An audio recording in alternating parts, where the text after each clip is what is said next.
എന്നും മുന്നേറും ഞാൻ. വിശ്വാസത്താലെല്ലാം ചെയ്തിടും ഞാൻ. വിശ്വാസത്തിൽ എന്നും മുന്നേറും ഞാൻ. വിശ്വാസത്താലെല്ലാം ചെയ്തിടും ഞാൻ. ഒന്നും അസാധ്യമായില്ലെന്റെ മുൻപിൽ ഇനി ജയം എനിക്കുണ്ട്. ഒന്നും അസാധ്യമായില്ലെന്റെ മുൻപിൽ ഇനി ജയം എനിക്കുണ്ട്. ഞാനൊട്ടും പിന്മാറുന്നില്ല, വിശ്വാസ ചുവടുകൾ മുന്നോട്ട് മുന്നോട്ട്. ആരെല്ലാം എതിർത്താലും എന്തെല്ലാം ഭവിച്ചാലും പിന്മാറുകയിനി ഞാൻ. അധികാരത്തോടെ ഇനി കൽപ്പിക്കും ഞാൻ, പ്രതികൂലങ്ങൾ മാറിപ്പോകും.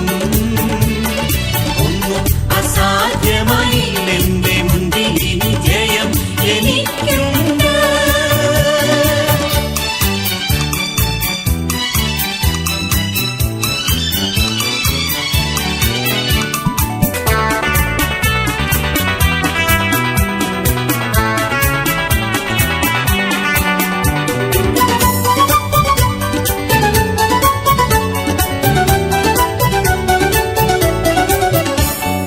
അനർത്ഥമുണ്ടെന്നു ഞാൻ ഭയപ്പെടില്ല. തോൽവി വരുമെന്നും ഞാൻ ഭയപ്പെടില്ല. അനർത്ഥമുണ്ടെന്നു ഞാൻ ഭയപ്പെടില്ല. തോൽവി വരുമെന്നും ഞാൻ ഭയപ്പെടില്ല. ശത്രു ജയിക്കുമെന്നോ ഭാവി നശിക്കുമെന്നോ ഇനിമേൽ ഞാൻ ഭയപ്പെടില്ല. ശത്രു ജയിക്കുമെന്നോ ഭാവി നശിക്കുമെന്നോ ഇനിമേൽ ഞാൻ ഭയപ്പെടില്ല. ഞാനൊട്ടും പിന്മാറുന്നില്ല, വിശ്വാസ ചുവടുകൾ മുന്നോട്ട് മുന്നോട്ട്. ആരെല്ലാം എതിർത്താലും എന്തെല്ലാം ഭവിച്ചാലും പിന്മാറുകയിനി ഞാൻ. അധികാരത്തോടെ ഇനി കൽപ്പിക്കും ഞാൻ, പ്രതികൂലങ്ങൾ മാറിപ്പോകും. ഒന്നും അസാധ്യമായില്ലെന്റെ മുൻപിൽ ഇനി ജയം എനിക്കുണ്ട്.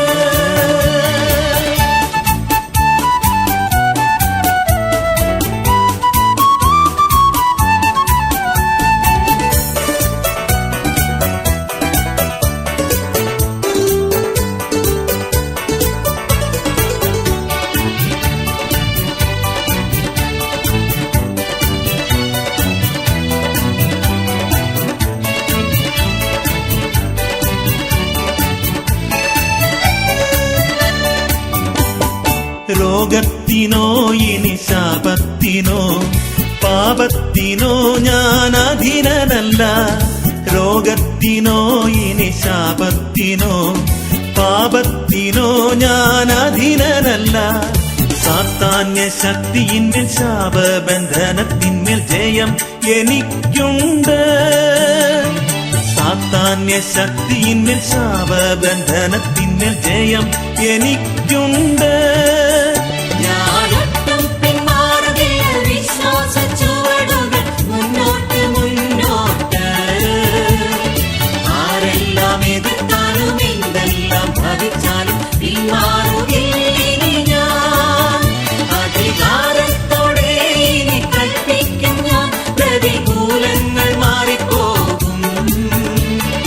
ഒന്നും അസാധ്യമായി എന്റെ മുൻപിൽ ഇനി ജയം എനിക്കുണ്ട്.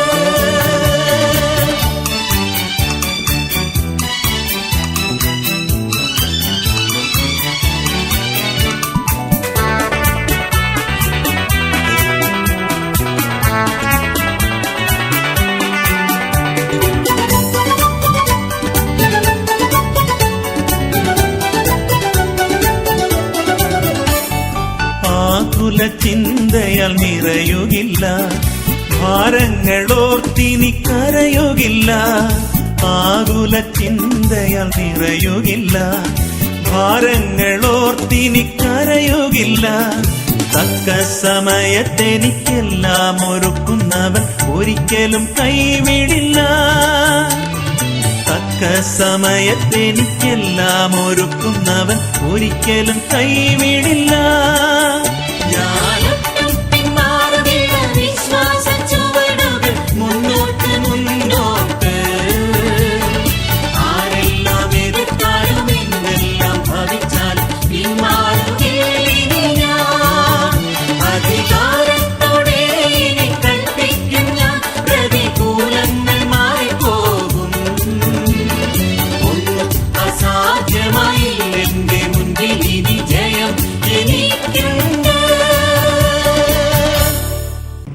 ഇന്ന് പകൽക്കാലത്തെ നമ്മുടെ അല്പസമയത്തെ ചിന്തയ്ക്കായി തിരുവചനത്തിലേക്ക് നമ്മുടെ ശ്രദ്ധയെ വേഗം തിരിക്കാം. ബൈബിൾ ഉള്ളവരെല്ലാം ബൈബിൾ കൊണ്ട് ഒന്ന് ഉയർത്തിപ്പിടിച്ച് ഒരു സ്തോത്രം പറയാമോ? എത്ര മനോഹരമായിരിക്കണം. മർക്കോസിന്റെ സുവിശേഷം 16-ാം അധ്യായം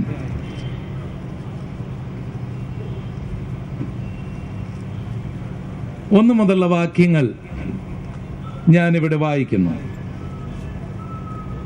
ശബത്ത് കഴിഞ്ഞ ശേഷം മഗ്ദലക്കാരത്തി മറിയയും യാക്കോബിന്റെ അമ്മ മറിയയും ശലോമയും ചെന്നവനെ പൂശേണ്ടതിന് സുഗന്ധവർഗം വാങ്ങി.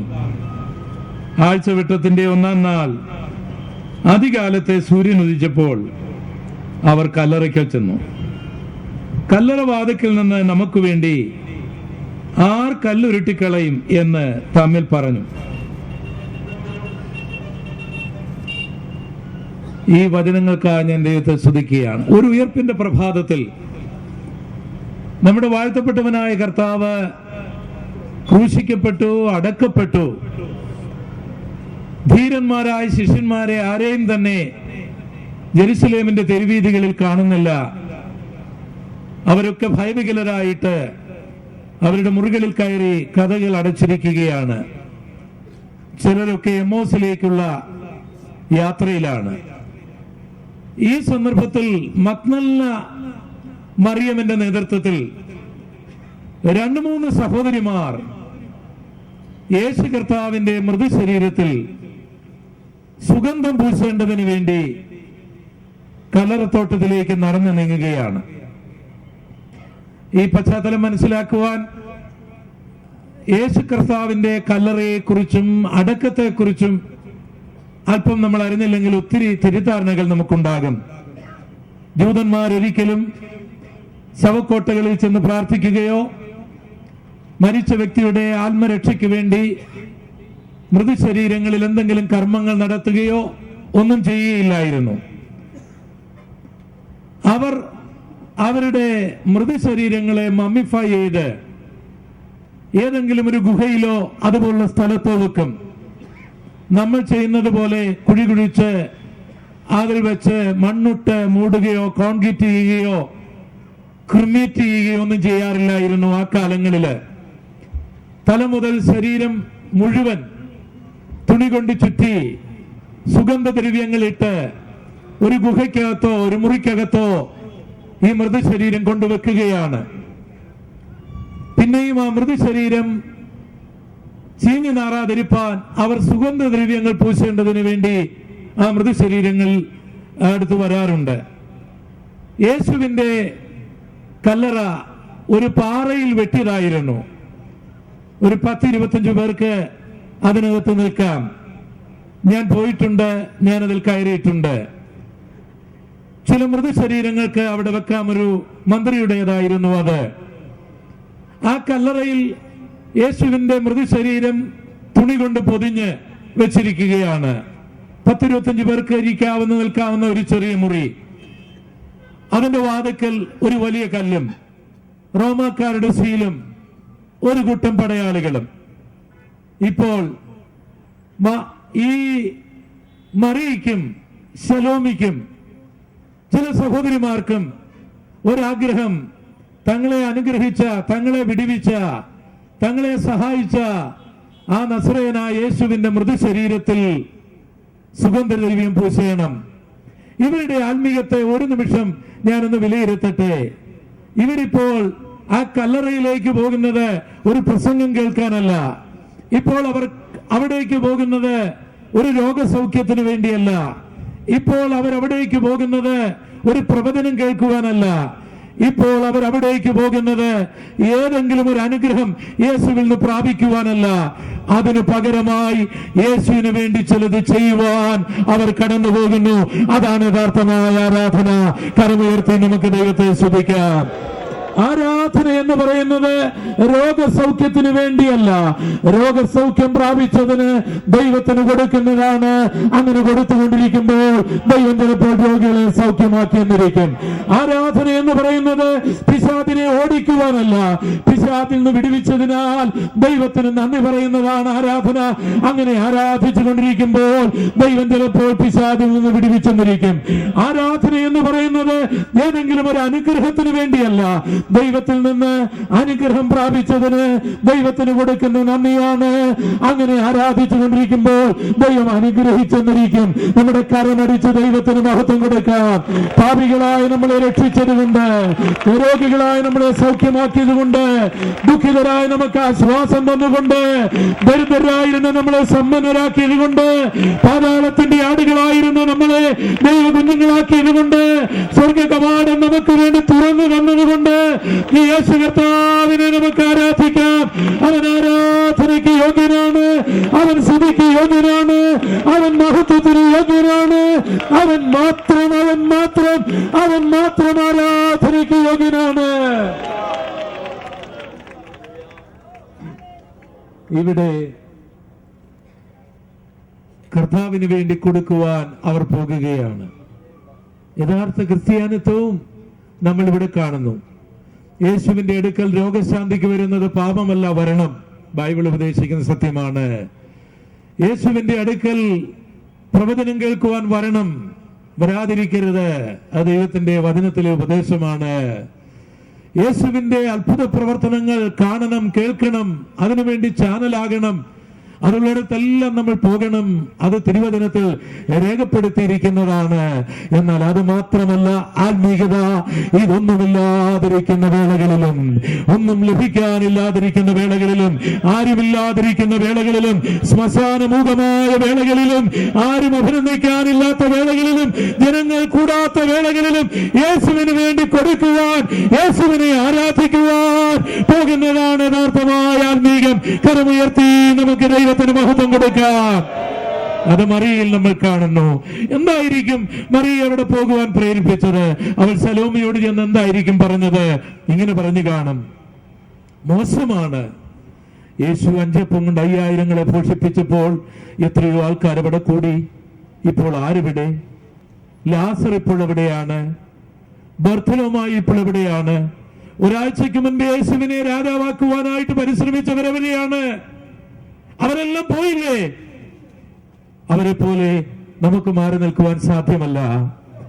നമ്മളെ കർത്താവ് സ്നേഹിച്ചതാണ്, നമ്മളെ കർത്താവ് വിടുവിച്ചതാണ്, നമ്മളെ കർത്താവ് സൗഖ്യമാക്കിയതാണ്, നമ്മളെ കർത്താവ് അനുഗ്രഹിച്ചതാണ്. അതുകൊണ്ട് എല്ലാവരും ഓടിപ്പോയി വേളയിൽ നമുക്കും ഓടിപ്പോകുവാൻ കഴിയുകയില്ല. നമുക്ക് യേശുവിന്റെ അടുക്കിലേക്ക് കടന്നു ചെല്ലണം. അവന് വേണ്ടി എന്തെങ്കിലും നമുക്ക് ചെയ്യണം. അതാണ് യഥാർത്ഥ ആത്മീയത, അതാണ് യഥാർത്ഥമായ സുരക്ഷ. പക്ഷെ ഇങ്ങനെ അവർ പോകുമ്പോൾ ഒരു ചോദ്യം, ആര് ഈ കല്ല് ഉരുട്ടി മാറ്റും? ആ കല്ല് വലുപ്പമായതുകൊണ്ട് മാത്രമല്ല, അവിടെ റോമൻ മുദ്രയുണ്ട്, അത് പൊട്ടിച്ചാൽ വധശിക്ഷയാണ്. അവിടെ പുരുഷന്മാരായ പടയാളികളുണ്ട്, അവരെ തള്ളി മാറ്റുവാൻ ഈ ബലഹീനരായ സഹോദരിമാർക്ക് സാധ്യമല്ല. അതുകൊണ്ട് ഈ ചോദ്യം പ്രസക്തമാണ്. ആരാ കല്ലുരുട്ടി മാറ്റും? ആരും അതിന് മറുപടി പറയുന്നില്ല. കൂടെയുള്ളവരും പറയുന്നില്ല, ചോദിച്ചയാളും പറയുന്നില്ല, ദൈവവും പറയുന്നില്ല, ദൈവദൂതന്മാരും പറയുന്നില്ല. സ്വപ്നത്തിലോ വെളിപ്പാടിലോ ഒരു ആലോചന ലഭിക്കുന്നുമില്ല. എന്നാൽ ഈ തിരുവചനം പഠിച്ചാൽ നമ്മൾ മനസ്സിലാക്കുന്നത്, ചോദ്യമായിരിക്കുമ്പോൾ തന്നെ അവർ പുറകോട്ട് പോകാതെ, വഴിമാറിപ്പോകാതെ അവർ മുൻപോട്ട് പോകുവാൻ തയ്യാറാകുകയാണ്. ഇന്ന് പകൽക്കാലം ദൈവത്തിന്റെ പൈതലേ, നിനക്ക് അനവധി ചോദ്യങ്ങൾ ഉണ്ടായിരിക്കാം. ആ ചോദ്യത്തിന് മറുപടി പറയുവാൻ ആരുമില്ലായിരിക്കാം. പക്ഷെ നീ വഴിമാറിപ്പോകരുത്, നീ പുറകോട്ട് പോകരുത്. നീ ഒരു പ്രത്യേക ലക്ഷ്യത്തോടുകൂടി ഇറങ്ങിയ വ്യക്തിയാണ്. നീ വെറുതെ വന്ന വ്യക്തിയല്ല, നീ വെറുതെ അനുഗമിച്ച വ്യക്തിയല്ല. കർത്താവാണ് നിന്നെ വിളിച്ചത്, കർത്താവിന് വേണ്ടിയാണ് നീ ഇറങ്ങിയത്. കല്ല് നിന്റെ മുൻപിലുണ്ട്, ഇരുട്ട് നിന്റെ മുൻപിൽ മുൻപിലുണ്ട്, പട്ടാളക്കാർ നിന്റെ മുൻപിലുണ്ട്, മുദ്ര നിന്റെ മുൻപിലുണ്ട്. നീ മുൻപോട്ട് പോകുവാൻ വിളിക്കപ്പെട്ട വ്യക്തിയാണ്. നീ മുൻപോട്ട് തന്നെ പോകുവാൻ തയ്യാറാകണം. കരമടിച്ച് നമുക്ക് ദൈവത്തെ ആരാധിക്കാം. ഹല്ലേലൂയ. ശക്തമായി, കുറെ കൂടെ ശക്തമായി. കർത്തൃദാസന്മാരെ, മുൻപോട്ട് പോകുവാൻ വിളിക്കപ്പെട്ടവരാണ് നമ്മൾ. മുൻപോട്ട് പോകുവാൻ വിളിക്കപ്പെട്ടവരാണ്. പലരും അക്ഷരക്ഷയെ പോയി കാണാം, പലരും മാറിപ്പോയി കാണാം, പലരും മുറികളിലായിരിക്കാം. പക്ഷേ മുൻപോട്ട് പോകുവാൻ വിളിക്കപ്പെട്ടവരാണ് നമ്മൾ. നമ്മുടെ പല ചോദ്യങ്ങൾക്കും മറുപടിയില്ലായിരിക്കാം.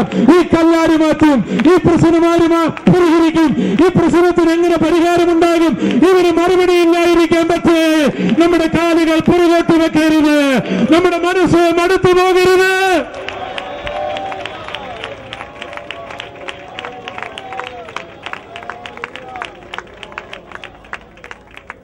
കേവലം ധീരനായ ഏലിയാവ് ഇസബേലിന്റെ വാക്കിന്റെ മുൻപിൽ ഭയന്ന് ഒരു ചൂരച്ചെടിയുടെ ചവിട്ടിൽ കിടന്ന് മരിക്കുവാൻ കൊതിക്കുന്നു. ദൈവദൂതൻ അവനെ വിളിച്ചു പറയുകയാണ്, നീ മരിക്കേണ്ട വ്യക്തിയല്ല, നിനക്ക് ദൂരയാത്ര ചെയ്യുവാനുണ്ട്. സ്വത്രം സ്വത്രം സ്വത്രം സ്വത്രം സ്വത്രം സ്വത്രം സ്വത്രം സ്വത്രം സ്വത്രം. നിനക്കൊരു അഭിഷേക ശുശ്രൂഷയുണ്ട്. നിന്റെ ജീവിതം ഇവിടെ തീരുകയല്ല, നിന്റെ ജീവിതം ഇവിടെ തീരുവാനുള്ളതല്ല. നീ പുറകോട്ട് പോകേണ്ട വ്യക്തിയല്ല, നീ ഭയന്ന് കിടക്കേണ്ട വ്യക്തിയല്ല. കല്ലുകൾ എന്തു തന്നെയാണെങ്കിലും, ചോദ്യങ്ങൾ എന്തു തന്നെയാണെങ്കിലും, പ്രശ്നം എന്തു തന്നെയാണെങ്കിലും, നിന്നെ വിളിച്ചവൻ അതിന് മറുപടി തന്നുകൊള്ളും. നിന്നെ വിളിച്ചവൻ അതിന് പരിഹാരം ഉണ്ടാക്കിക്കൊള്ളും. ഈ സഹോദരിമാർ മുൻപോട്ട് തന്നെ പോകുവാൻ തയ്യാറായി. ഇനി മത്തായിയുടെ സുവിശേഷം 28-ാം അധ്യായം നിങ്ങളൊന്ന് നോക്കുക. പെട്ടെന്ന് ഒരു ദൂതൻ സ്വർഗത്തിൽ നിന്ന് ഇറങ്ങി വന്നു. ഒരു വലിയ ഭൂകമ്പമുണ്ടായി. പട്ടാളക്കാർ മരിച്ചവരെ പോലെയായി. ദൂതൻ ആ കല്ലിലിട്ട് മാറ്റി അതിന്റെ മുകളിലിരുന്നു. പെട്ടെന്നാണ് അത്ഭുതം നടന്നത്. സ്വത്രം സ്വത്രം സ്വത്രം സ്വത്രം സ്വത്രം സ്വത്രം. അവർ വീട്ടിൽ നിന്ന് ഇറങ്ങിയപ്പോഴല്ല, അവരുടെ വഴിയാത്രയിലല്ല, അവരുടെ ചോദ്യത്തിലല്ല, എപ്പോൾ അവർ കല്ലറയുടെ അടുക്കലെത്തിയോ പെട്ടെന്ന് അത്ഭുതം നടന്നു. എത്ര പേർക്ക് ഈ പകൽക്കാലം ഒരത്ഭുതം പ്രതീക്ഷിക്കുന്നുണ്ട്? നിനക്ക് വേണ്ടി പെട്ടെന്ന്, നിന്റെ സഭയ്ക്ക് വേണ്ടി പെട്ടെന്ന്, നിന്റെ മകന് വേണ്ടി പെട്ടെന്ന്, നിന്റെ മകൾക്ക് വേണ്ടി പെട്ടെന്ന്, നീ പ്രാർത്ഥിക്കുന്ന വിഷയത്തിന് പെട്ടെന്ന് ഒരത്ഭുതം പ്രവർത്തിക്കുവാൻ യേശുവിന് കഴിയും.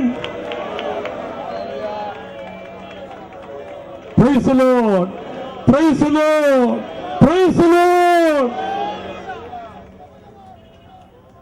എനിക്ക് അത്ഭുതകരമായി തോന്നിയൊരു കാര്യം, കാവൽക്കാരായ പട്ടാളക്കാർ ഭയന്നു പോയി. ഈ കല്ലറയിൽ ആരെയും ഞാൻ കയറ്റുകയില്ല, ഇതിന് പുറത്തേക്ക് ആരെയും ഞാൻ പോകുവാൻ അനുവദിക്കുകയില്ല, ഞാൻ റോമൻ പട്ടാളക്കാരനാണ് എന്ന് പറഞ്ഞ് ആയുധമേന്തി നിൽക്കുന്നവർ ജീവച്ഛവമായി മാറി. ആ സഹോദരിമാർക്ക് വേണ്ടി കല്ലറയിലെ കല്ലുരുട്ടി മാറ്റി. ഇന്ന് ഞാൻ വിളിച്ചു പറയട്ടെ, ആരെല്ലാം നിന്റെ ആഗ്രഹത്തിനെതിരായി നിന്നാലും, ആരെല്ലാം നിന്റെ യാത്രയ്ക്കെതിരായി നിന്നാലും, എന്തെല്ലാം നിയമങ്ങൾ അതിനെതിരായി നിന്നാലും, എന്തെല്ലാം വലിയ മുദ്രകൾ അതിനുണ്ടായാലും, സാത്താൻ എത്ര വെല്ലുവിളിയോടുകൂടി ധീരമായി നിന്നാലും, സമയമാകുമ്പോൾ നിനക്ക് വേണ്ടി വഴിമാറേണ്ടതെല്ലാം വഴിമാറിയിരിക്കും. അത് പെട്ടെന്നായിരിക്കും ദൈവം പ്രവർത്തിക്കുന്നത്.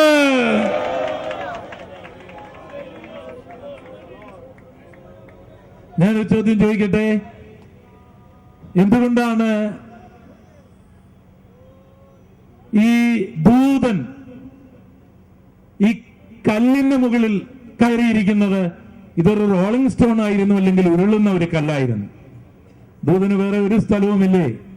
ഇവിടെ ദേവദാസന്മാർ ഇപ്പോൾ വന്ന് ഇവിടെ കസേരയൊക്കെ ഉള്ളപ്പോൾ ആ സൈഡിൽ വന്നിരിക്കുകയാണെങ്കിൽ നിങ്ങൾക്ക് എന്ത് തോന്നും? സ്വർഗത്തിലെ ഒരു ദൂതന് ഈ കല്ലിന് മുകളിൽ കയറിയിരിക്കേണ്ട വല്ല ആവശ്യമുണ്ടോ? ജോലിക്കാരൊക്കെ സാധനങ്ങളൊക്കെ ഇറക്കിയിട്ട് അതിന്റെ മുകളിൽ ക്ഷീണം മാറ്റാനിരിക്കുന്ന പോലെ ദൂതൻ ക്ഷീണം മാറ്റാൻ ഇരുന്നു എന്ന് നിങ്ങൾ കരുതുന്നുണ്ടോ? എന്റെ മനസ്സിലുണ്ടായിരിക്കുന്ന ഞാൻ പറയാം. പട്ടാളക്കാരും മരിച്ചില്ല, അവരെല്ലാം പോയിരിക്കുകയാണ്. പക്ഷെ അവർ മടങ്ങി വരുമ്പോൾ ഈ കല്ല് മാറ്റിക്കിടക്കുന്നതും മുദ്ര പൊട്ടിക്കിടക്കുന്നതും കാണും. പാവപ്പെട്ട മറിയും ആ പാവപ്പെട്ട സഹോദരിമാരും അവിടെ നിൽക്കുന്നത് കാണും. അവര് അറസ്റ്റ് ചെയ്യപ്പെടും, അവർ ജയിലിലാകും. അതുകൊണ്ട് ഇവിടെ ദൈവത്തിന്റെ ദൂതൻ ഈ കല്ലിന് മുകളിൽ ഇരിക്കുകയാണ്. എന്താണെന്നറിയാമോ? അറസ്റ്റ് ചെയ്യുവാൻ കഴിവുണ്ടെങ്കിൽ ആരെങ്കിലും വരട്ടെ. ഈ പാവപ്പെട്ട സഹോദരിമാരല്ല, ഞാനാണ് ഈ കല്ലുരുട്ടി മാറ്റിയെന്ന് പറയുവാൻ ആ ദൂതൻ അവിടെയുണ്ട്. ഇന്ന് ദൈവം നിനക്ക് വേണ്ടി ഒരു പ്രവർത്തനം ചെയ്യുമ്പോൾ അഴിക്കാവുന്ന എല്ലാ നിയമക്കുരുക്കുകളെയും അഴിക്കേണ്ടതുപോലെ അഴിച്ചുകൊണ്ടായിരിക്കും അവൻ അത്ഭുതം പ്രവർത്തിക്കുന്നത്. നീ നിന്റെ കരം കൊണ്ട് പ്രവർത്തിച്ചാൽ, നീ നിന്റെ ബുദ്ധി കൊണ്ട് പ്രവർത്തിച്ചാൽ, നിന്റെ ആരോഗ്യം കൊണ്ട് ആ കല്ല് മാറ്റുവാൻ നീ തയ്യാറായാൽ അത് വലിയ ഊരാ കുടുക്കിൽ നീ അകറ്റപ്പെട്ടു പോകും. ആ സ്വർഗത്തിൽ ദൈവത്തിന്റെ കരങ്ങളിൽ കൊടുത്താൽ അവൻ അഴിക്കേണ്ടതുപോലെ അഴിക്കും, അവൻ മാറ്റേണ്ടതുപോലെ അതിനെ മാറ്റിക്കൊള്ളും. Praise the Lord. Praise the Lord. അവിടെ മറിയം ദൂതന്മാരെ കണ്ടു. ദൂതന്മാർ പറയുകയാണ്, വരൂ മറിയേ. ലൂക്കോസ് 24 നിങ്ങൾ നോക്കുക.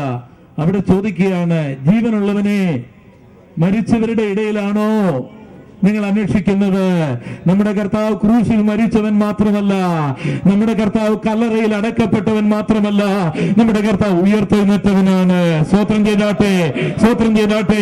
ഒരു കല്ലറയിലും പ്രാർത്ഥിക്കേണ്ട ആവശ്യം നമുക്കില്ല, ഒരു കല്ലറയിലേക്കും പദയാത്ര നടത്തേണ്ട ആവശ്യം നമുക്കില്ല.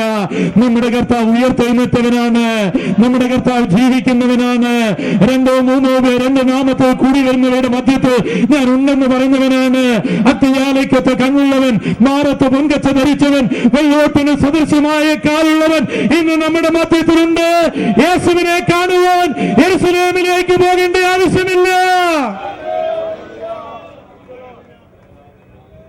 എന്നിട്ട് ദൂതൻ വളരെ വ്യക്തമായി പറഞ്ഞു, നോക്കൂ, നിങ്ങളുടെ കർത്താവ് പറഞ്ഞതുപോലെ അവൻ ഉയർത്തെഴുന്നേറ്റിരിക്കുന്നു, അവൻ ഗലീലയിലേക്ക് പോകും.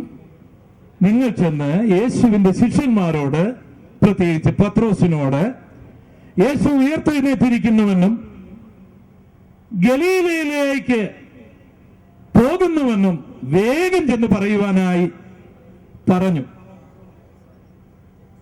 പക്ഷേ ഈ സഹോദരിമാര് അങ്ങ് പരിഭ്രമിച്ചു പോയി. ആദ്യം അവരൊന്നും മിണ്ടിയില്ല.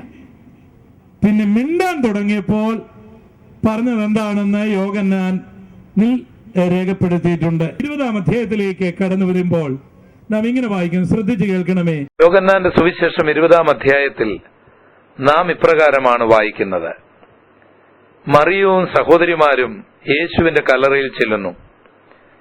യേശുവിന്റെ മൃതശരീരം അവിടെ കാണുന്നില്ല. അതിനു പകരമായി അവർ ദൂതന്മാരെയാണ് കാണുന്നത്. ദൂതൻ വളരെ വ്യക്തമായി അവരോടൊരു ദൂത് പറയുന്നു. നിങ്ങൾ നോക്കൂ, ഈ കല്ലറയിൽ യേശുവില്ല, കാരണം യേശു ഉയർത്തെഴുന്നേറ്റു. താൻ പറഞ്ഞതുപോലെ തന്നെ കർത്താവ് ഉയർത്തെഴുന്നേറ്റു. നിങ്ങൾ വേഗം പോയി അവന്റെ ശിഷ്യന്മാരോട് പറയുവീൻ, യേശു ഉയർത്തെഴുന്നേറ്റു. യേശു പറഞ്ഞതുപോലെ തന്നെ ഗലീലയിൽ നിങ്ങൾ അവനെ കാണും എന്ന് പറയുവീൻ എന്നുള്ള ദൂത് ദൂതന്മാർ കൊടുക്കുന്നു. പക്ഷേ അവൾ ഓടിച്ചെന്ന് പത്രോസിനോടും യോഹന്നാനോടും പറയുന്ന ദൂത് ദൂതന്മാരിൽ നിന്ന് കേട്ടതായിരുന്നില്ല. അതിനു പകരമായി അവൾ പറഞ്ഞത്, ഞങ്ങൾ കല്ലറയിൽ ചെന്നു, അവിടെ യേശുവിന്റെ മൃതശരീരം കണ്ടില്ല. ആരോ എടുത്തുകൊണ്ടുപോയി, എവിടെ ഇട്ടിരിക്കുന്നുവെന്ന് ഞങ്ങൾക്കറിഞ്ഞുകൂടാ. നിങ്ങൾക്ക് വല്ലതും മനസ്സിലായോ? എന്താണ് അവൾ ചെന്ന് പറഞ്ഞത്? ആരോ കർത്താവിന്റെ ശരീരം എടുത്തുകൊണ്ടുപോയി, എവിടെ ഇട്ടിരിക്കുന്നുവെന്ന് ഞങ്ങൾ കറിഞ്ഞുകൂടാ.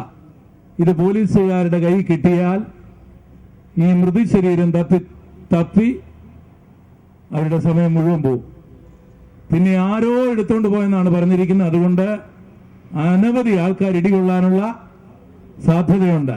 ലോക്കൽ പോലീസിൽ നിന്ന്, പിന്നെ CBIയുടെ കയ്യില്, പിന്നെ അങ്ങനെ ആ കേസ്. അങ്ങനെയുള്ളൊരു ചെറിയ പരിപാടിയാണ് മറിയ ഇവിടെ ഒപ്പിച്ചിരിക്കുന്നത്. മനസ്സിലായില്ല?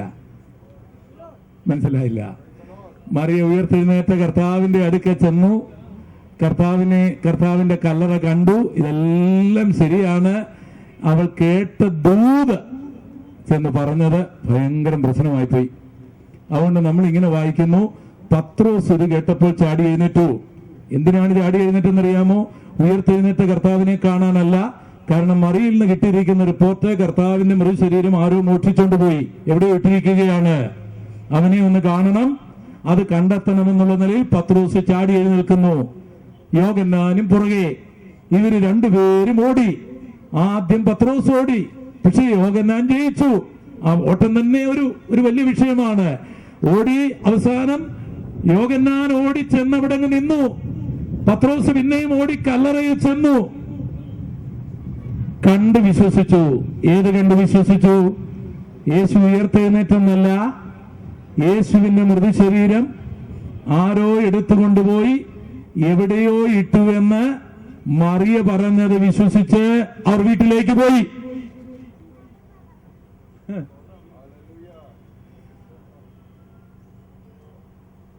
പ്രിയപ്പെട്ടവരെ, കേട്ട കാര്യം കേട്ടതുപോലെ പറയാൻ കഴിയുന്നില്ലെങ്കിൽ പലരും ഇതുപോലെ വെറുതെ ഓടും. സ്തോത്രം. എത്രയോ പേരെയാണ് മറിയ ഇപ്പോഴും ഈ കല്ലറയിലേക്ക് ഓടിക്കുന്നത്. എന്നിട്ട് വല്ലതും കാണുന്നുണ്ടോ അവര്? എന്നാൽ എന്തായിരുന്നു കൊടുക്കേണ്ട ദൂത്? യേശു അവിടെ ഇല്ല, അവൻ ഉയർത്തെഴുന്നേറ്റിരിക്കുന്നു, അവൻ ഗലീലയിലേക്ക് പോകുമെന്ന് ദൂതൻ പറഞ്ഞ ആ ദൂത് അതുപോലെ പറഞ്ഞിരുന്നെങ്കിൽ പത്രോസും യോഹന്നാനും കല്ലറയിൽ ഓടാതെ ഗലീലയിലേക്ക് ഓടുമായിരുന്നു. ഇന്നത്തെ സഭകളിലുള്ള പ്രശ്നവും കുടുംബങ്ങളിലുള്ള പ്രശ്നവും ഇതാണ്. കേട്ടതൊന്ന്, പറഞ്ഞതൊന്ന്, മനസ്സിലാക്കിയത് വേറും. എല്ലായിടത്തും കൺഫ്യൂഷനാണ്. ഇവിടെ മറിയ പറഞ്ഞു, അതുകൊണ്ട് പത്രോസും യോഹന്നാനും വിശ്വസിച്ചു. യോഹന്നാൻ കണ്ടു, അതുകൊണ്ട് അവർ വിശ്വസിച്ചു. പക്ഷേ ഇവിടെ മറിയ പറഞ്ഞതും ശരിയല്ല, പത്രോസും യോഹന്നാനും കണ്ടതും ശരിയല്ല. തുണി കണ്ടത് ശരിയാണ്. അവർ വിശ്വസിച്ചത് മറിയ പറഞ്ഞ് ശരിയാണെന്നാണ് വിശ്വസിച്ചത്. ഏതെങ്കിലും ഒരു കാര്യങ്ങളെ കുറിച്ച് നമ്മൾ കേൾക്കുമ്പോൾ അതിനെ വസ്തുനിഷ്ഠമായി നമ്മൾ മനസ്സിലാക്കിയില്ലെങ്കിൽ ഇതുപോലുള്ള ഒത്തിരി തെറ്റിദ്ധാരണകൾ നമുക്കുണ്ടാകും. ആ തെറ്റിദ്ധാരണയിൽ നമ്മൾ ആൾക്കാരെ വിധിക്കും. ഒരു മനുഷ്യൻ നല്ലവനാണോ മോശമാണോ എന്നൊക്കെ നമ്മൾ വിലയിരുത്തുന്നത് ആരെങ്കിലുമൊക്കെ എന്തെങ്കിലും പറഞ്ഞതിന്റെ അടിസ്ഥാനത്തിലായിരിക്കും. അത് ശരിയാണോ തെറ്റാണോ എന്നതിന്റെ അടിസ്ഥാനത്തിൽ ആയിരിക്കില്ല. എനിക്ക് നിങ്ങൾക്കുമൊക്കെ അങ്ങനെ സംഭവിച്ചിട്ടുണ്ട്. ഞാനൊരു സംഭവം നിങ്ങളോട് പറയാം. എന്നെ വളരെ ബഹുമാനിക്കുന്ന ഒരു മനുഷ്യനുണ്ടായിരുന്നു. അദ്ദേഹം ഒരു സമുദായസ്ഥനായ മനുഷ്യനായിരുന്നു. പെന്തക്കോസ്തുകാരെ ഇഷ്ടമല്ലായിരുന്നെങ്കിലും എന്നെ അദ്ദേഹത്തിന് ഇഷ്ടമായിരുന്നു. എന്നാൽ ഒരു ദിവസം അദ്ദേഹം എന്നോട് ഭയങ്കരമായി പിണങ്ങി. മറ്റൊന്നുമല്ല, താൻ ഒരു കാര്യം കണ്ടു. കോഴഞ്ചേരിയിൽ നിന്ന് പന്തളത്തേക്ക് പോകുന്ന ബസ്സിൽ ഞാനും യുവതിയായ ഒരു സ്ത്രീയും ഒരു ബസിന്റെ സീറ്റിൽ വർത്താനം പറഞ്ഞു പോകുന്നത് അയാൾ കണ്ടു. അയാൾ മാറി മാറി നോക്കി. അയാൾ കണ്ടത് സത്യമായിരുന്നു. അയാൾ കള്ളമൊന്നും പറഞ്ഞില്ല. അയാൾ ഞങ്ങളുടെ വിശ്വാസിയെ കണ്ടിട്ട് പറഞ്ഞു, നിങ്ങളുടെ പോൾ പാസ്റ്റർ ഒരു ആത്മീകനാണെന്നാണ് ഞാൻ കരുതിയത്. അയാളുടെ പ്രസംഗമൊക്കെ കേട്ടപ്പോൾ എനിക്കതാണ് തോന്നിയത്. എന്നാൽ എന്റെ കണ്ണിന് വിശ്വസിക്കാൻ കഴിഞ്ഞില്ല. ഞാൻ എന്റെ കണ്ണുകൊണ്ട് അയാൾ ഒരു സ്ത്രീയോടൊപ്പം ഒരു ബസിന്റെ അച്ഛൻ ബസ് എന്ന് പറയുന്ന ബസ്സിൽ ഇരിക്കുന്നത് ഞാൻ കണ്ടു. മാറി മാറി ഞാൻ നോക്കി. അത് സത്യമായിരുന്നു. എനിക്ക് ആ നിമിഷം മുതൽ അയാളോട് വെറുപ്പായി തോന്നി. പക്ഷേ ആ സഹോദരി പറഞ്ഞു, അത് അച്ചായ അയാളുടെ ഭാര്യയാണ്. അപ്പോഴാണ് അദ്ദേഹം ചോദിച്ചത്, പോൾ പാസ്റ്റർ കല്യാണം കഴിച്ചാണില്ലേ എന്ന്. ആ മനുഷ്യൻ അയാളുടെ കണ്ണുകൊണ്ട് കണ്ടതാണെങ്കിലും സത്യം വേറെ എന്നായിരുന്നു. നമ്മൾ ഇതുപോലെ എത്രയോ പേരെ വിധിക്കുന്നു. നമ്മൾ ഇതുപോലെ എത്രയോ കാര്യങ്ങൾ കേട്ട് ഓടി നടക്കുന്നു, ആവശ്യമില്ലാതെ ഓടുന്നു. പരമാർത്ഥമായി ഗ്രഹിപ്പാനുള്ള ഒരു കൃപയ്ക്കായിട്ട് നമുക്ക് ദൈവത്തോടൊന്ന് പ്രാർത്ഥിക്കാം. പ്രിയപ്പെട്ടവരെ, ഒന്ന് കരം ഉയർത്തിപ്പിടിച്ചാട്ടെ. കർത്താവേ, ഞാൻ കേട്ട കാര്യം മാത്രം അത് സത്യമാണോ എന്ന് വിലയിരുത്തി ചിന്തിപ്പാൻ എനിക്കൊരു കൃപ തരണമേ എന്നൊരു നിമിഷം ഒന്ന് പ്രാർത്ഥിച്ചാട്ടെ. കുടുംബകലഹങ്ങൾ മാറും, സഭയുടെ പ്രശ്നങ്ങളെല്ലാം മാറും. സ്തോത്രം. ചിലരൊക്കെ ഈ ആശ്വാസവാക്കുകൾ തന്നെ പറയാൻ പോകുമ്പോൾ ആശ്വാസമാണെങ്കിലും അത് മനസ്സിലാക്കാൻ ഞാൻ ഒരു കാര്യം പറയാം. ആദ്യമായിട്ട് ഒരു കുഞ്ഞിനെ പ്രതീക്ഷിക്കുന്ന ഒരു യുവതി ഹോസ്പിറ്റലിലായി. സിസേറിയൻ വേണമെന്ന് ഡോക്ടർ പറഞ്ഞിരിക്കുകയാണ്. ഭാര്യയ്ക്കും ഭർത്താവിനും ഒക്കെ ഭയങ്കര പേടിയാണ്. അവരധികം ആശുപത്രിയിൽ പോയവരല്ല. അവിടെ ഒരു സഹോദരി പ്രാർത്ഥിക്കാനായി കടന്നു ചെന്നു. മോളെ, ഞാൻ നിനക്ക് വേണ്ടി പ്രാർത്ഥിക്കാനായി വന്നിരിക്കുകയാണ്. നീ പേടിക്കൊന്നും വേണ്ട, ഭയപ്പെടുകയൊന്നും വേണ്ട, ദൈവം നിന്നെ വിടുവിക്കും. ഞാനിപ്പോൾ വന്നതിന്റെ ഉദ്ദേശം എന്നാണ് ചോദിച്ചാൽ, നിനക്കറിയാമല്ലോ, നമ്മുടെ ചിന്നമ്മയുടെ ഓപ്പറേഷൻ കഴിഞ്ഞ ആഴ്ചയായിരുന്നു. തള്ളയും കുഞ്ഞും പോയി, മോളെ ഞാൻ പ്രാർത്ഥിക്കാൻ വന്നിരിക്കുകയാണ്. പിന്നെ കഴിഞ്ഞ ആഴ്ച വേറൊരു സംഭവം ഉണ്ടായി, നിനക്കറിയായിരിക്കും, അറിയാമ. അവളുടെ പ്രസവം കഴിഞ്ഞിട്ട് 1 വർഷമായെങ്കിലും ഈ അടുത്ത സമയത്ത് വയറ് വീണ്ടും പഴുത്തു. അപ്പോഴത്തേക്ക് ചെന്നപ്പോഴാണ് പണ്ട് ഓപ്പറേഷൻ ചെയ്ത കത്തിയും മുള്ളിയൊക്കെ അതിനകത്തിട്ട് അവർ കുത്തിക്കെട്ടി. ഇതൊന്നും വരാതിരിക്കാൻ മോളെ ഞാൻ പ്രാർത്ഥിക്കാം. ഇത്രയും ശുശ്രൂഷ ചെയ്താൽ മതി, ഒരു സിസേറിയനും ഇല്ലാതെ ഡെലിവറി അവിടെ നടക്കും. വാക്കുകൾ ഉണർത്തുവാനും തളർത്തുവാനും ഒക്കെ കഴിയും. ദൈവം നമുക്ക് നൽകിയിരിക്കുന്ന അനുഗ്രഹമായ നാവുകൾ അനേക അപ്പോസ്തലന്മാരെ ഓടിപ്പിക്കുന്നതല്ല, അവരെ ധൈര്യപ്പെടുത്തുന്നതാകട്ടെ. ഭയന്നിരിക്കുന്ന അപ്പോസ്തലന്മാർക്ക്, വിറച്ചിരിക്കുന്ന അപ്പോസ്തലന്മാർക്ക്, വേദനിക്കുന്ന അപ്പോസ്തലന്മാർക്ക് ആ മറിയിൽ നിന്ന് ഇങ്ങനെ പറയുകയാണ്, പത്രോസേ, യോഹന്നാനെ, ഭയപ്പെടേണ്ട, നമ്മുടെ കർത്താവ് ഉയർത്തെഴുന്നേറ്റിരിക്കുന്നു, നമ്മുടെ കർത്താവ് ജീവിക്കുന്നു. ഞങ്ങൾ അവിടെ പോയതാണ്, ദൂതന്മാർ ഞങ്ങളോട് പറഞ്ഞതാണ്, നമ്മുടെ കർത്താവ് ഗലീലയിലേക്ക് പോകുന്നു, നമുക്കെല്ലാവർക്കും അങ്ങോട്ട് പോകാം എന്നവർ പറഞ്ഞിരുന്നെങ്കിൽ അവിടെ എത്ര അനുഗ്രഹം ഉണ്ടാകുമായിരുന്നു. കർത്തൃദാസന്മാരെ, ദൈവസഭയിൽ നമുക്ക് കൊടുക്കേണ്ട ദൂതുകളെല്ലാം ഒരു ഉയർപ്പിന്റെ സന്ദേശങ്ങളാകട്ടെ. കരമുയർത്തി നമുക്ക് ദൈവത്തിന് സ്തോത്രം ചെയ്യാം. പക്ഷേ ഞാൻ ഒരു കാര്യം പറയട്ടെ, ഈ മറിയെ കുറ്റപ്പെടുത്താൻ ഞാൻ ആഗ്രഹിക്കുന്നില്ല. ഈ മറിയക്ക് പറ്റിയത് എന്താണെന്ന് ഞാൻ പറയാം. ഈ പണ്ടൊരിക്കല് ഒരു മനുഷ്യൻ കോട്ടയത്തേക്കുള്ള വഴി ചോദിച്ചു. ഒരു സ്ത്രീയോടാണ് ചോദിച്ചത്. അപ്പോൾ അവൾ പറഞ്ഞു, പുട്ടും കടലയുമാണെങ്കിലും കുഴപ്പമില്ലെന്ന്. ഈ മനുഷ്യൻ തോന്നി, ഇതെന്താ മറുപടിയാ? കോട്ടയത്തേക്കുള്ള വഴി ചോദിച്ചപ്പോൾ അവൾ പറയുകയാണ്, പുട്ടും കടലയുമാണെങ്കിൽ കുഴപ്പമില്ല. ആ മനുഷ്യൻ എളുപ്പം അവിടെ നിന്ന് സ്ഥലം വിട്ടു. കാര്യം എന്താണെന്ന് അറിയാമോ? രാവിലെ മുതൽ ഭാര്യയും ഭർത്താവും ആ വീട്ടിൽ വഴക്കാണ്. ബ്രേക്ക്ഫാസ്റ്റിന് എന്ത് വേണം? ഭർത്താവിനാണെങ്കിൽ പുട്ടും കടലയും മതി, അവൾക്കത് വേണ്ട. ഈ വഴക്ക് കഴിഞ്ഞിരിക്കുമ്പോഴാണ് ഇതറിയാതെ ഒരു മനുഷ്യൻ ചോദിക്കുന്നത്, കോട്ടയത്തേക്കുള്ള വഴി ഏതാണ്? പുട്ടും കടലും. ഇതുപോലെ ഈ സഹോദരി അങ്ങ് ആദിഭൂതി ഇളകി കൊണ്ട് പറഞ്ഞതാണ്. യോഹന്നാൻ 20:7 നമ്മൾ വായിക്കുന്നത്, എന്നാൽ മറിയ കല്ലറയ്ക്കൽ കരഞ്ഞുകൊണ്ട് നിന്നു. ശലോമി എവിടെ? യാക്കോബിന്റെ അമ്മ മറിയ എവിടെ? അവരെല്ലാം ഈ അപ്പോസ്തലന്മാർ മടങ്ങിപ്പോയപ്പോൾ അവർ മടങ്ങിപ്പോയി. ഈ മറിയ ഇവരെ സംഘടിപ്പിച്ചു കൊണ്ടുവന്നതാണ്. എന്നാൽ അപ്പോസ്തലന്മാരുടെ മടങ്ങിപ്പോക്ക് കണ്ടപ്പോൾ ഇവർക്കൊക്കെ പോകാമെങ്കിൽ ഞങ്ങൾ എന്തിനു നിൽക്കണമെന്ന് ഓർത്ത് മറിയെ വിട്ടവർ കടന്നുപോയി. പക്ഷേ മറിയയ്ക്ക് പത്രോസ് പോയതുപോലെ പോകാൻ സാധ്യമല്ല, യോഹന്നാൻ പോയതുപോലെ പോകാൻ സാധ്യമല്ല, ശലോമി പോയതുപോലെ പോകാൻ സാധ്യമല്ല. അവൾ ഒരു മാനസിക രോഗിയായിരുന്നു. 7 ഭൂതങ്ങൾ അവളിൽ ഉണ്ടായിരുന്നു. അവൾ അലഞ്ഞു തിരിഞ്ഞു നടന്നപ്പോൾ യേശു അവളെ സൗഖ്യമാക്കിയതാണ്. ആരെല്ലാം പോയാലും അവൾ പോകുകയില്ല, അവൾ അവിടെ കരഞ്ഞുകൊണ്ട് നിൽക്കും. ഇന്ന് പകൽക്കാലം ഞാൻ വിളിച്ചു പറയട്ടെ, ആരെല്ലാം പോയാലും, ആരെല്ലാം മടങ്ങിപ്പോയാലും നിനക്ക് പോകുവാൻ കഴിയുകയില്ല, നിനക്ക് ശുശ്രൂഷ വിടുവാൻ കഴിയുകയില്ല, നിനക്ക് യേശുവിനെ തള്ളിപ്പറയുവാൻ കഴിയുകയില്ല. കാരണം യേശു നിന്നെ സൗഖ്യമാക്കിയതാണ്, യേശു നിന്നെ അനുഗ്രഹിച്ചതാണ്, യേശു നിന്നെ വിടുവിച്ചതാണ്, യേശു നിന്നെ സൗഖ്യമാക്കിയതാണ്, യേശു നിന്നോട് സംസാരിച്ചതാണ്.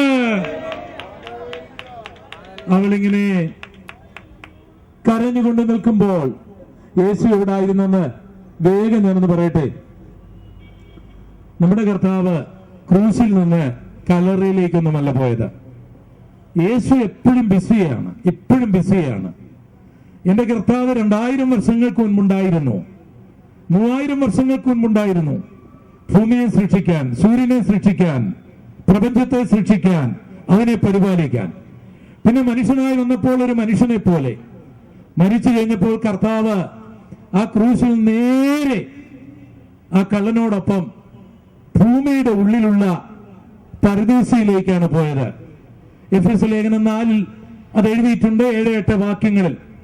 അവൻ ഭൂമിയുടെ അധോഭാഗത്തേക്ക് ഇറങ്ങി. ഈ ഭൂമിയുടെ അധോഭാഗങ്ങൾ എന്നൊക്കെ പറയുമ്പോൾ ഈ ഭൂമിയുടെ പുറന്തോട് ഏകദേശം 6000 മൈൽ തിക്നെസ് ഉള്ള ഒരു ഗോളമാണ് ഈ ഭൂമി. ഇതിന്റെ പുറന്തോടിന് അകത്ത് ഭയങ്കരം കാര്യങ്ങളുണ്ട്. ഞാൻ വളരെ പ്രധാനപ്പെട്ട 3 കേവുകൾ കാണാനായിട്ട് പോയിട്ടുണ്ട്. ഒന്ന് റൂബി ഫോൾസ്, ഏകദേശം 420 അടി താഴ്ചയില് ഭയങ്കരമായൊരു വെള്ളച്ചാട്ടം ഭൂമിയുടെ ഉള്ളിൽ ഞാൻ കണ്ടു. ഒരു 500 പേർക്കെങ്കിലും അവിടെ നിൽക്കുവാനായിട്ട് കഴിയും. മറ്റൊരിക്കൽ ഞാൻ വൈറ്റ്രൂമ കേവ് എന്ന് പറയുന്ന ഒരു കേവ് കാണാനായിട്ട് പോയി. അത് ഞങ്ങൾ ഏകദേശം 1-2 മൈലുകൾ അങ്ങോട്ട് നടന്നിട്ട് പിന്നെ ഞങ്ങൾ തിരിച്ചു വന്നത് വള്ളത്തിലാണ്. ഭൂമിയുടെ ഉള്ളിലെ കാര്യമാണ്. വേറൊരിക്കൽ ഞാൻ ഒരു ജനറൽ കേവ് എന്ന് പറയുന്ന ഓസ്ട്രേലിയയിലെ ഒരു ജനറൽ കേവ് ഏകദേശം 2 മൈലുകൾ ഭൂമിയുടെ ഉള്ളിലേക്ക് നടന്നു കഴിഞ്ഞപ്പോൾ ഒരു 10 നില കെട്ടിടത്തോളം വലുപ്പമുള്ള ഒരു കത്തീഡ്രൽ പോലുള്ള ഒരു സ്ഥലത്ത് ഞങ്ങൾ എത്തി. മനുഷ്യനുണ്ടാക്കിയതല്ല, ദൈവം സൃഷ്ടിച്ചത്. 1000 പേർക്ക് അവിടെ നിൽക്കാം. അതിന്റെയൊക്കെ ചില DVD-കൾ ഞങ്ങൾ എടുത്തിവിടെ കൊണ്ടുവന്നിട്ടുണ്ട്, താല്പര്യമുള്ളവർക്ക് വാങ്ങിക്കാം. അപ്പോൾ ഭൂമിയുടെ ഉള്ളില് ആയിരക്കണക്കിന് ആൾക്കാർക്ക് ഇരിക്കാവുന്ന സ്ഥലങ്ങളിലും വള്ളത്തിൽ യാത്ര ചെയ്യാവുന്ന ജലാശയങ്ങളും വലിയ വെള്ളച്ചാട്ടങ്ങളും ഒക്കെ ഉണ്ട്. അങ്ങനെ ഭൂമിയുടെ ഉള്ളിലായിരുന്നു യേശു കർത്താവ് ക്രൂശിക്കപ്പെടുന്നത് വരെ ജീവിച്ചിരുന്ന സകല വിശുദ്ധന്മാരുടെയും ആത്മാക്കൾ പോയിരുന്നത്. ആദാം മുതൽ ഇന്ന് വരെയും മരിച്ചു പോകുന്ന സകല ദുഷ്ടന്മാരുടെ ആത്മാക്കളും ഭൂമിയുടെ ഉള്ളിലെ യാതനാ സ്ഥലത്തേക്ക് തന്നെയാണ് പോകുന്നത്. യേശു 6 മണിക്കൂറാണ് ക്രൂശിൽ കിടന്നത്. അതിൽ 3 മണിക്കൂറുകൾ ഇരുണ്ടുപോയി. ആ ഇരുണ്ട സന്ദർഭങ്ങളിൽ ഒരു വലിയ യുദ്ധം നടന്നു. ആ യുദ്ധത്തിൽ കർത്താവ് മരണത്തിന്റെയും പാതാളത്തിന്റെയും താക്കോൽ ലീഗലായി കൈവശമാക്കി.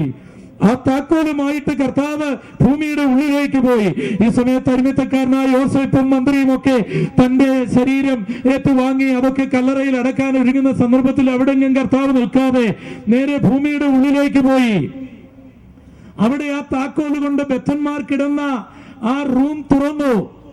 കോടിക്കണക്കിന് വിശുദ്ധന്മാർ അവിടേക്ക് ചെന്നപ്പോൾ എന്റെ ഭാവനയിൽ അബ്രഹാമും ഇസ്ഹാക്കും യാക്കോബും വിശുദ്ധന്മാരും എല്ലാം ചാടി എഴുന്നേറ്റിട്ട് അവർക്ക് ഭയങ്കര സന്തോഷം. നമ്മുടെ കർത്താവിന് വലിയൊരു സ്വാഗതം അവർ കൊടുത്തു. യേശുവിന്റെ ശരീരം കല്ലറയിൽ കിടക്കുമ്പോൾ പാതാളത്തിൽ നമ്മുടെ പരദേശയിൽ കർത്താവിന് വലിയൊരു സ്വാഗതം. യെശയ്യാവിന് ഒത്തിരി സംശയമുണ്ട്, മീകായ്ക്ക് ഒത്തിരി സംശയമുണ്ട്, ദാനിയേലിന് ഒത്തിരി ചോദ്യം ചോദിക്കാറുണ്ട്. ഞങ്ങൾ എത്ര വർഷമായി ഇവിടെ ഇരിക്കാൻ തുടങ്ങിയിട്ട് എന്താണ് യേശുവേ നീ ഇത്രയും താമസിച്ചത്? ദാവീദിന് ഒത്തിരി കാര്യങ്ങളുണ്ട്. 2-3 ദിവസങ്ങൾ അവരുടെ ചോദ്യങ്ങൾക്കൊക്കെ മറുപടി കൊടുത്ത് അവരോടൊപ്പം കർത്താവ് അവിടെ സന്തോഷിച്ചുകൊണ്ടിരുന്നു. പക്ഷേ ഉയർപ്പിന്റെ പ്രഭാതമായപ്പോൾ കർത്താവ് പറഞ്ഞു, പിന്നെ ഞാൻ ഇവിടെ വന്നത് നിങ്ങളെ എല്ലാം ഉദ്ധരിച്ചു കൊണ്ടുപോകാനാണ്. പക്ഷെ ഇപ്പോൾ നിങ്ങളെ സ്വർഗത്തിൽ കൊണ്ടുപോകാൻ ഒക്കെയില്ല. ഇതൊക്കെ ഇടയ്ക്കൊക്കെ ഉണ്ടായ ഒത്തിരി കാര്യങ്ങളാണ്. ഇനിയും ജാതികളുടെ കാലം തികയുന്നത് വരെ നിങ്ങളെ എനിക്ക് വേറൊരു സ്ഥലത്തേക്ക് ഷിഫ്റ്റ് ചെയ്യേണ്ടതായിട്ടുണ്ട്. അത് ഇടയ്ക്ക് വന്നൊരു കാലമാണ്. അതുകൊണ്ട് ഞാൻ നിങ്ങളെ ഇപ്പോൾ സ്വർഗീയ പരദീസയിലേക്ക് ഇവിടുന്ന് മാറ്റാം, പിന്നെ സ്വർഗത്തിലും കൊണ്ടുപോകാം. അതുകൊണ്ട് ഞാൻ നിങ്ങളെ സ്വർഗീയ പരദീസയിലേക്ക് ഷിഫ്റ്റ് ചെയ്യാൻ പോവുകയാണ് എന്ന് പറഞ്ഞ് എല്ലാവരെയും സംഘടിപ്പിച്ച് കർത്താവരുടെ നേതാവായിട്ട് അബ്രഹാമിനെയും ഇസ്ഹാക്കിനെയും യാക്കോബിനെയും എല്ലാം കൊണ്ട് ഭൂമിയുടെ മുകളിൽ വരികയാണ് ഒരു ഉയർപ്പിന്റെ പ്രഭാതത്തിൽ, ഒരു ഞായറാഴ്ച പ്രഭാതത്തിൽ. ഈ സന്ദർഭത്തിലാണ് മറിയം ആ കല്ലറയുടെ അടുക്കൽ കരഞ്ഞുകൊണ്ട് നിൽക്കുന്നത്. എന്റെ ഭാവനയിൽ കർത്താവ് ഉയർത്തെഴുന്നേറ്റ് ആ വിശുദ്ധന്മാരുമായിട്ട് ഭൂമിയുടെ മുകളിലേക്ക് ആ വരുന്ന സന്ദർഭത്തിൽ അബ്രഹാം പറഞ്ഞു കാണും, മകനെ ഇസ്ഹാക്കേ, നിന്നെ യാഗം ഞാൻ കഴിച്ചത് ആ മോറിയാ മലയിലാണ്. അപ്പോൾ ദാവീദ് പറഞ്ഞു കാണും, ശലോമോനെ കണ്ടോ? എന്റെ കല്ലറ ഇപ്പോഴും അവിടെ കാണാം, സിയോൻ കുന്ന്. അവിടെയാണ് ഞാൻ ദീർഘവർഷങ്ങൾ രാജാവായിരുന്നത്. പ്രവാചകന്മാരെല്ലാം സംസാരിച്ചു കൊണ്ടിരിക്കുമ്പോൾ കർത്താവിനെ കാണുന്നില്ല. എല്ലാവരും നോക്കിയപ്പോൾ കർത്താവ് എവിടെയോ പോകുകയാണ്, നടന്നു പോകുകയാണ്. നോക്കി ഇരിക്കുമ്പോൾ നടന്ന് ഈ വലിയ വിശുദ്ധന്മാരെ, ഈ പഴയ നിയമ ഭക്തന്മാരെ, അബ്രഹാമിനെ, ഇസ്ഹാക്കിനെ, യാക്കോബിനെ, ദാവീദിനെ, അങ്ങനെ വിശുദ്ധന്മാരെ അനേകരെ അവിടെ നിർത്തിയിട്ട് കർത്താവ് നടന്നു പോവുകയാണ്. ആരുടെ അടുക്കിലേക്കാണെന്നറിയാമോ? ഒരു പ്രാസംഗിയുടെ അടുക്കിലേക്കല്ല, ഒരു പ്രവാചകയുടെ അടുക്കിലേക്കല്ല, അത്ഭുതങ്ങൾ പ്രവർത്തിച്ച ഒരു വ്യക്തിയുടെ അടുക്കിലേക്കല്ല. തന്നെ ഹൃദയാംഗമായി ആത്മാർത്ഥമായി സ്നേഹിച്ചുകൊണ്ട് അബദ്ധങ്ങൾ ജീവിതങ്ങൾ സംഭവിച്ചെങ്കിലും എന്റെ കർത്താവിനെ കാണാതെ ഞാൻ പോകുകയില്ല എന്ന് പറഞ്ഞ് പത്രോസ് പോയിട്ടും യോഹന്നാൻ പോയിട്ടും താൻ കൊണ്ടുവന്നവരെല്ലാം തന്നെ വിട്ടിട്ട് മടങ്ങിപ്പോയിട്ടും ആ കരഞ്ഞുകൊണ്ട് കല്ലറയുടെ അടുക്കൽ നിൽക്കുന്ന മറിയമിനെ കാണുവാൻ യേശു അവിടേക്ക് ചെല്ലുകയാണ്. ഇന്ന് പകൽക്കാലം ഞാനൊരു ദൂത് വിളിച്ചു പറയട്ടെ. ആരെല്ലാം പോയാലും പോകാതിരുന്നാൽ നിന്നെ വിളിച്ചവൻ നിന്റെ അടുക്കൽ വരും. സ്വത്രം ചെയ്താട്ടെ, കരമടിച്ച് ദൈവത്തെ ആരാധിച്ചോട്ടെ. ആരെല്ലാം ഓടിയാലും, ആരെല്ലാം മാറിയാലും, ആരെല്ലാം മറഞ്ഞാലും നിന്നെ വിളിച്ച കർത്താവിന് വേണ്ടി, നിനക്ക് വേണ്ടി മരിച്ച കർത്താവിന് വേണ്ടി, നിന്നെ അഭിഷേകം ചെയ്ത കർത്താവിന് വേണ്ടി, നിന്നെ സൗഖ്യമാക്കിയ കർത്താവിന് വേണ്ടി, നിന്നെ അനുഗ്രഹിച്ച കർത്താവിന് വേണ്ടി, ഏത് ഇരുളുള്ള വേളകളിലും, ഏത് കല്ലറയിലും, ഏത് ഏകാന്തതയിലും നീ കാത്തിരുന്നാൽ നിന്നെ ഉപേക്ഷിച്ച് കടന്നു പോകുന്ന ഒരു കർത്താവിനെ അല്ല നീ ആരാധിക്കുന്നത്. അവൻ കണ്ണുനീര് തൂകുമ്പോൾ മനസ്സറിയുന്ന ദൈവമാണ്.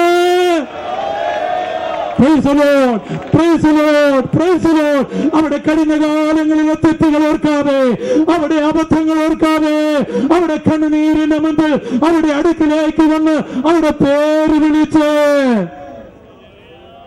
അവൾക്കൊരു ശുശ്രൂഷ ഇപ്പോൾ കർത്താവ് കൊടുത്തു.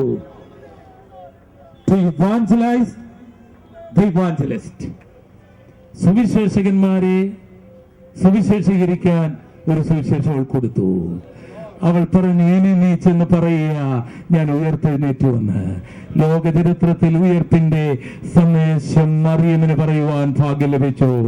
ആദ്യം അവൾക്ക് ആ ദൂത് കിട്ടിയെങ്കിലും അബദ്ധം സംഭവിച്ചു പോയി. അബദ്ധത്തിൽ നിന്ന് അവൾ മാറിക്കഴിഞ്ഞപ്പോൾ കർത്താവ് വീണ്ടും ആ ദൗത്യം ഏൽപ്പിക്കുകയാണ്. ദൂതൻ പറഞ്ഞ ദൗത്യം അവൾ തെറ്റിപ്പോയി, എന്നാൽ കർത്താവ് ഏൽപ്പിക്കുകയാണ്, പോകുക, ഞാൻ ഉയർത്തെഴുന്നേറ്റു എന്ന് പറയുക, ശക്തമായി പറയുക, ധൈര്യമായി പറയുക. യഹൂദന്മാർ പണം മുടക്കി ഞാൻ ഉയർത്തില്ലെന്ന് എല്ലാവരോടും പറയുന്നുണ്ട്. അതിനെക്കുറിച്ച് പറയുവാനൊന്നും എനിക്ക് സമയമില്ല.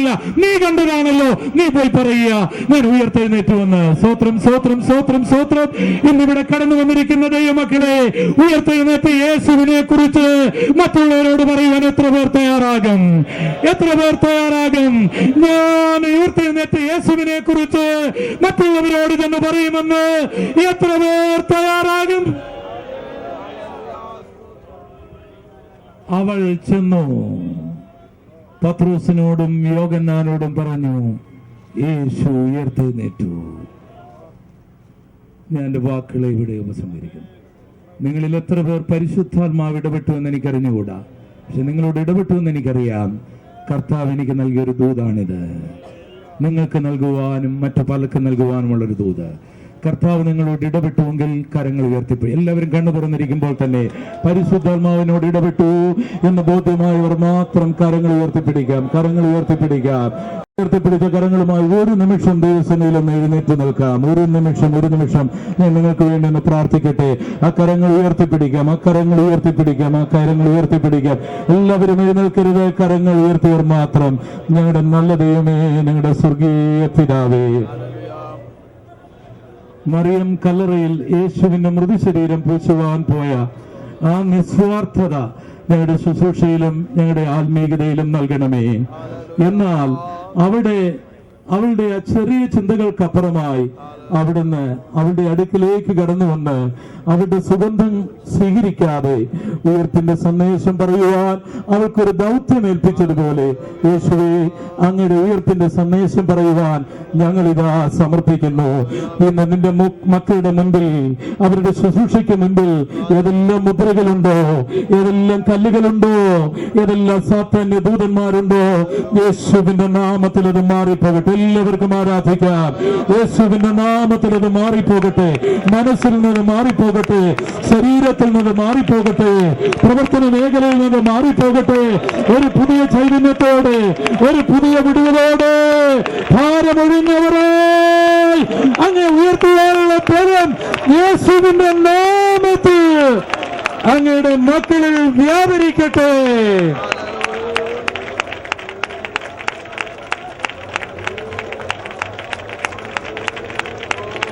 ചോദ്യങ്ങൾ എന്തു തന്നെയാണെങ്കിലും, പ്രശ്നങ്ങൾ എന്തു തന്നെയാണെങ്കിലും പുറകോട്ട് പോകാതെ ദൂരമായി നടക്കുകയുള്ള കൃപ, ശക്തി, ബലം യേശുവിന്റെ നാമത്തിൽ തന്റെ മക്കളിൽ ഇപ്പോൾ വ്യാപരിക്കട്ടെ.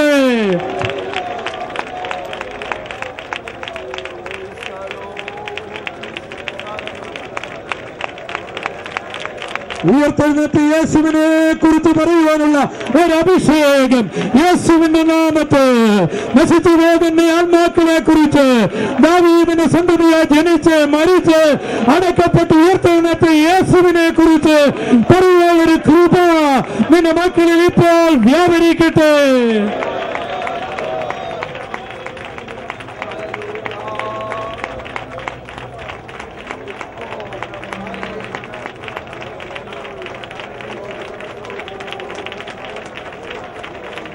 Hallelujah.